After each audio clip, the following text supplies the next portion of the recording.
All right, guys, this is a very important video. If you have been diagnosed with any kind of mental disorder or are on medication from a psychiatrist, you're going to want to watch this video in full. So what I'm going to do in the description box for this video, I will put in the names of, I've got the, oh, here it is. Sorry, I was looking for the damn names. But I got all of this information off of a YouTube channel, is called Council for Evidence-Based Psychiatry. That's the name of the YouTube channel. They posted their videos. They only have about 8 or 10 videos total, and they posted them 7 years ago, nothing prior or nothing since.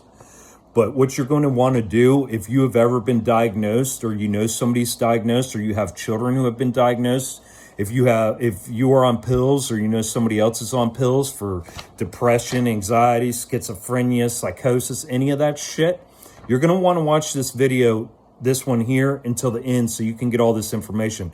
I watched 2 different videos of theirs, and that's what I pulled this information from. It's sort of going to be like a real quick Cliff Notes, just some highlights from these 2 videos. And I'll probably split this into 2 videos. I'll do the first video on this video, and then I'll do the second video in another video of mine.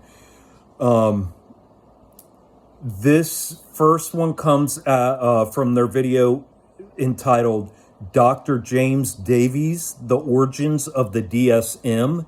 In this video, he goes into exactly how the DSM got started, how corrupt the panel is that put together the DSM, how absolutely disgusting and profit and pill-based the DSM is. So I'm just going to give you guys some highlights from this video. We're going to start off with just giving you an example of depression, right? The majority, I'd say probably 50% of Americans at any given time can say that qualify for depression. The qualifications when you go in to see a psych for depression is you have less interest in doing things you usually do in 8 out of 14 days, plus 1 additional symptom. And that additional symptom can be something as simple as you're having difficulty sleeping, or difficulty eating, or overeating. Guys, with those 3 things there, I'd say 80% of Americans at any given moment could qualify for depression and be put on fucking pills. Not only that, but the DSM-3, which was established back in the 60s, the requirement was you had to feel sad for a certain amount of time out of a year.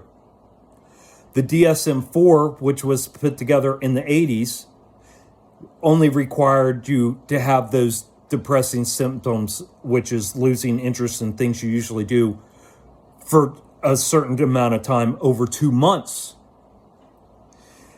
In the early 2000s, when the DSM-5 came out, they shortened that time period to 8 out of 14 days.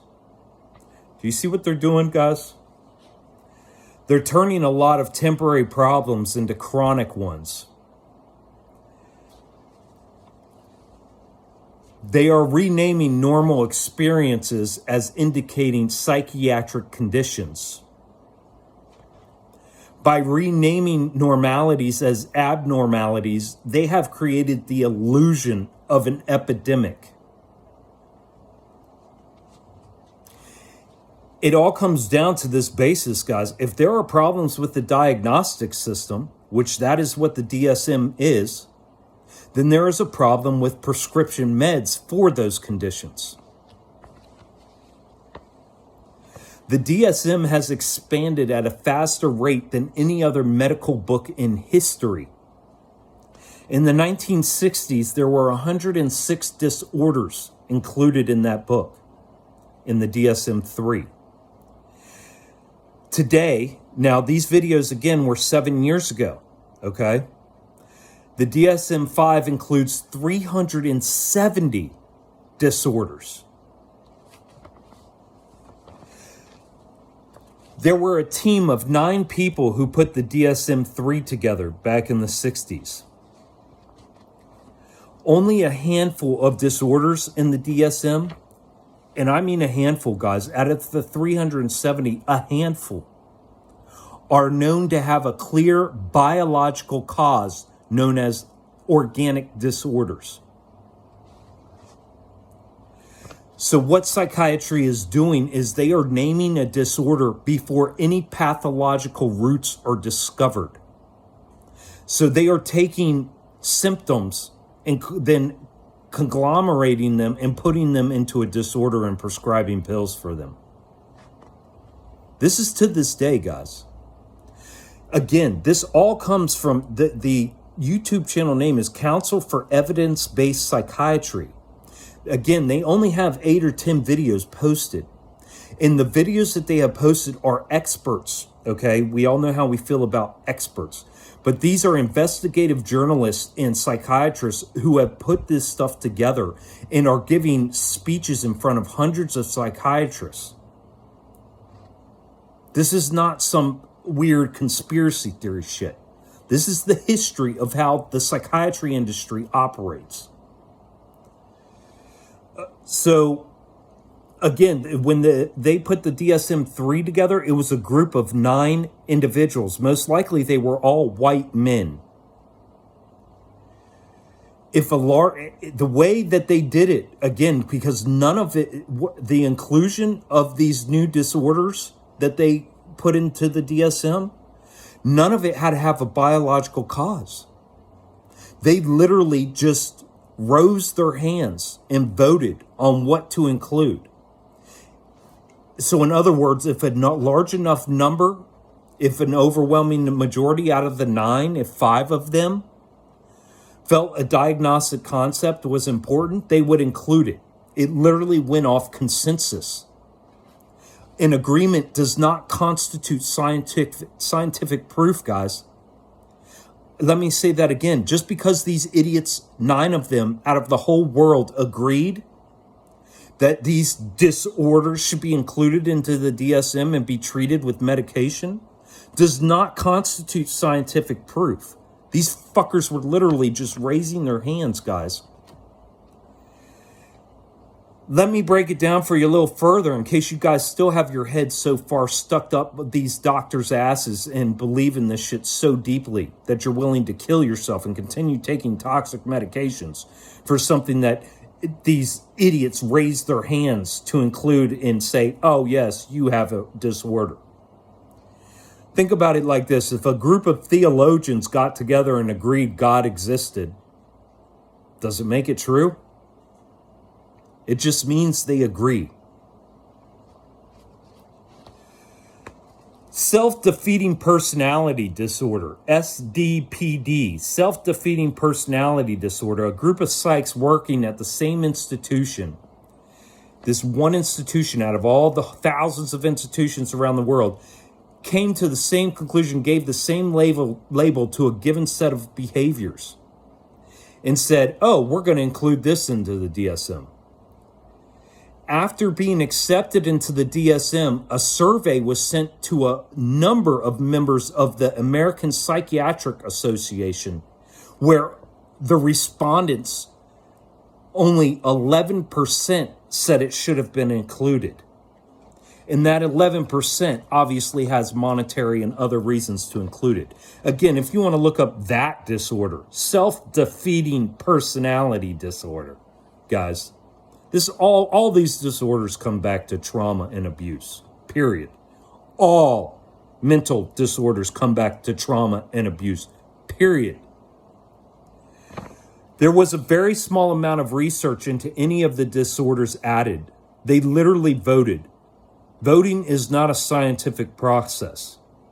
Now, The gentleman who speaks in this video, he went and interviewed the panel for the DSM-3 and got it straight from the horse's mouth. It will make you absolutely disgusted. Your stomach will churn. You will not believe what you are hearing. It will create major cognitive dissonance in you if you believe in the psychiatric industry and all their pill-pushing doctors. During the voting process, a particular disorder was brought up where one of the psychs had to stand up and say, no, we can't include that disorder because he displayed those particular characteristics.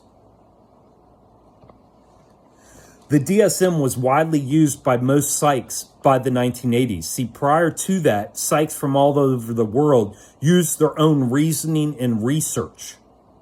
The book changed the fundamental nature of research and practice within the field because instead of doing their own research, doctors from India doing their own research, doctors from China doing their own research, doctors from France doing their own research, what ended up happening with the pushing of this DSM book, by the 1980s, these doctors quit doing their own research and just blindly followed the DSM, which, again, was put together by a group of 9 self-important, egotistical doctors that literally had no biological or pathological foundation for including any of these fucking disorders, and instead rose their hands to vote.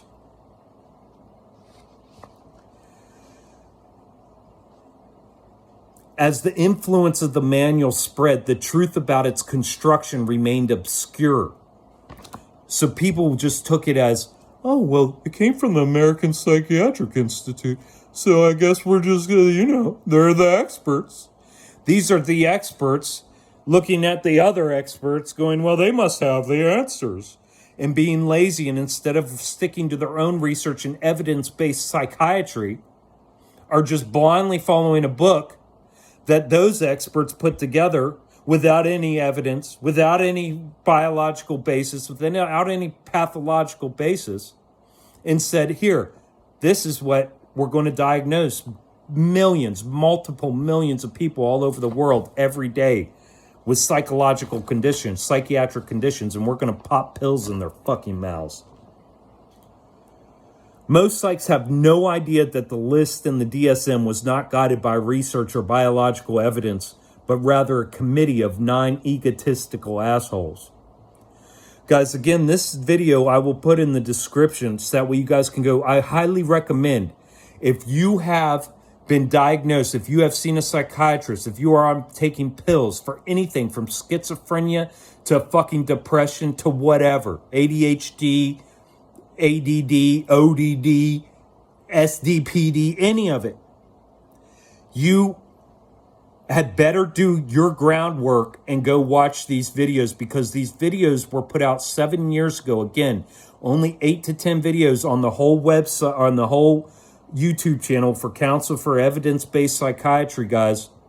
There's only 8 or 10 videos. You should go watch them if you still have your head up your doctor's ass and still kissing the ass, taking them pills, loving on them pills, loving what them experts are pushing into your face. And I highly suggest you watch my next video, because I'm splitting this into 2 videos. In my next video, I go into how they got these drugs regulated.